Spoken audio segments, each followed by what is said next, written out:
Good afternoon. Ken at Tortoise Capital with a review of a routine trading case study for DIA that leverages core and turbo techniques. So this is daily charts on DIA. Back in the day, we saw the big sell-off. Winter became spring in MACD histogram.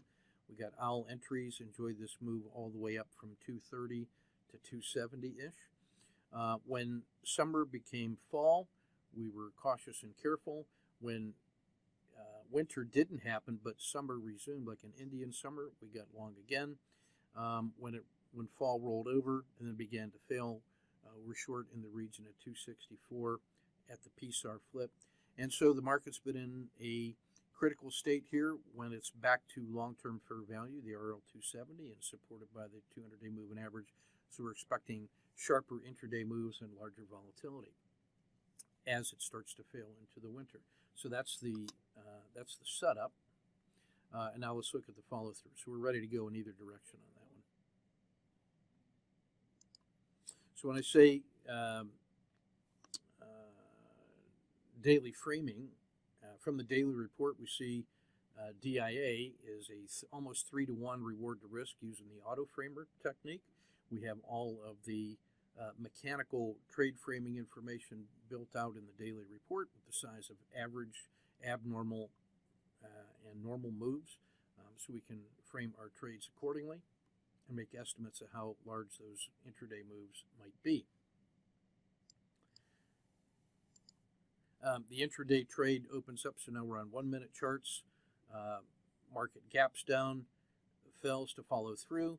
We take the first collapsing dragon that continues to fail, reinforce it. The second collapsing dragon continues to fail. Third collapsing dragon. The fourth one, why not? We have 3 positions well into the money. When this starts to fail again, doesn't even get through the dragon, we're short again. Now we're all in, 4 positions. That's as routine as I can make it.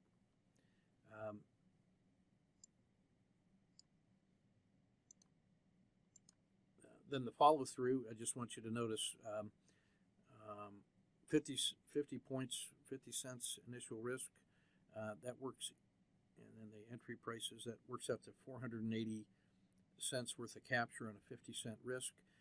We end up taking this exit here. That felt like it was enough, and we take a counter trend owl entry here, aiming for return to the VWAP. Why not? Funded with markets money. Very straightforward. Just want to quickly show the power of the intraday chat room as we were talking about this stuff today. So there I'm posting the live trade framing and the reversal into the owl. Robert offers his trading in the queues, looking for accountability and commentary. That's how you get feedback, is by doing the work, doing your due diligence. Then we talk with you about it. Then Eric asks a question about Boeing and what to do with the swing trade, which is well into the money. And I say, well, Eric, what I want you to do is do your due diligence and then compare notes with what I come up with. So I want him to go through the trade framing process, apply those questions to his swing trade as if he didn't have a position. What would he do if this was from scratch? And that would give a framing on both sides of the trade. And then use the multi-time frame and multi-lens analysis to develop detailed implementation ideas for support and resistance, and applying the RLCO framework. That will give you a very powerful plan in either direction, and will answer his question. And then if he does that work, then he's in the position to understand what I'm about to tell him with regard to Boeing. And then finally, Robert asked, was today kind of typical? And I said, well, the smooth directional move of the day, to figure out how typical that is, take a look at those statistics we produce on those daily reports. Find the size of the range stat, which is the maximum reasonable intraday move. Compare that to the size of today's move, and then they'll tell you how abnormal it is. But we use those kinds of statistics to help us frame the size of potential moves that can happen routinely, and then to know when we're beyond that boundary and into the area of irrational exuberance, in which there's potential for large R multiple trades, which is where we were today. And I leave it to your due diligence to determine how abnormal today actually was. So those are the things I want to point out for today's lessons and how to use the chat room. And this reinforces the point I make all the time, and that is the workshop is where you do the work to master the craft knowledge by applying it in practice. The chat room is where we actually do that work together. So this is a collaborative learning environment. That's where the real workshop is.